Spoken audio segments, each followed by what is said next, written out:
and that is a whooping 5 million pesos. And it's gonna be monthly income kasi bakit? It's gonna be month after month after month after month after month. Bakit? Kasi po wala po talagang ibang pupuntahan kundi kitain mo yan kasi mapupuno ang maintenance providing hindi mo bibitawan ang subscription. Kaya mag-direct ka na mag-direct. Diba? Eh ito talagang top number 1 sa company na natin to. Itong ganito. Diba? So imagine, ito pa yung nakuha mo. Sabihin na natin itong scenario na to. What if ha? Lahat na nakuha mo 20 lang. Iba kasi dalawa lang, hirap pa. So, huwag ka mag-alala, makakakuha ka rin. So, 20, sipagan mo na. Diba? 20 direct. Tapos lahat na nakuha mo is tamaders. Diba? So, bagong terminology yun, tamaders. Diba? So, sabihin natin na mga hindi talaga sila makapag-invite. Hanggang 2,000 lang ang kaya nilang kikain dito kasi wala silang naipasok ng kahit isa. Kahit wala silang naipasok kahit isa, ang mga yan, potentially, kikita pa rin through the spillovers na pinaliwanag natin. And you have a 50% sa bawat isa sa kanila. Ang 50% po ng 2,000 is $1,000. Eh kung 20 na lahat hindi po nag-invite, ang malas po, no? Diba? Lahat hindi nag-invite. Tapos, ang maganda rito, 20 nakatao yan na may $1,000 ka, hindi ka pa rin malas. O sabihin natin na malas ka pa rin, pero meron kang 1 million pesos din, malas ka pa niyan. Okay na ba yan? Sabi ng iba, wow, totoo ba yan? Pwede ba mangyari yan? Yes. Okay, kanina sabi natin pwede kumita kahit walang invite, diba? Ngayon, ito po yung tanong. Paano kikita ang company kung binibigyan natin ng mga pera yung mga hindi naman nag-i-invite? Diba? Paano kikita ang company? Ang laki naman ng ibibigyan ng company, hindi na nga nag-invite. Diba? Yung mga dudero dyan, yung mga dudera, diba? Ganyan. Eto siya. Guys, bago ka magkaroon ng $2,000 dito, diba spillover? Maraming spillovers. Marami na.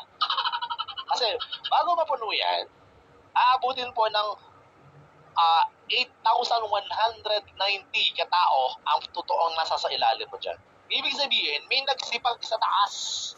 Hindi ikaw ang masipag, pero may nagsipag sa taas na ikaw nabigyan ka lang, naambunan ka lang ng mga spillovers. Madami yun. Overs, di ba?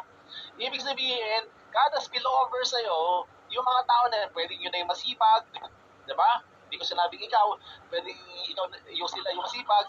Pero pag yun humataw, o kaya yung upline mo humataw, later on, malalagyan yan.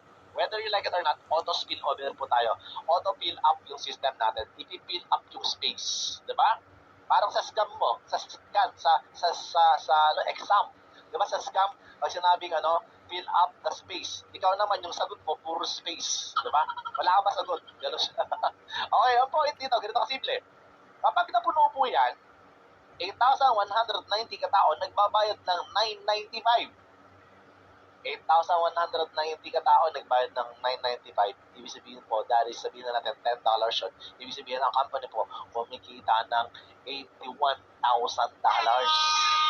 Bago ka bayaran ng $2,000, wala po sa katiting ng income ng company ang ibinibigay sa'yo. Bawat isa, ibig sabihin, bawat isa.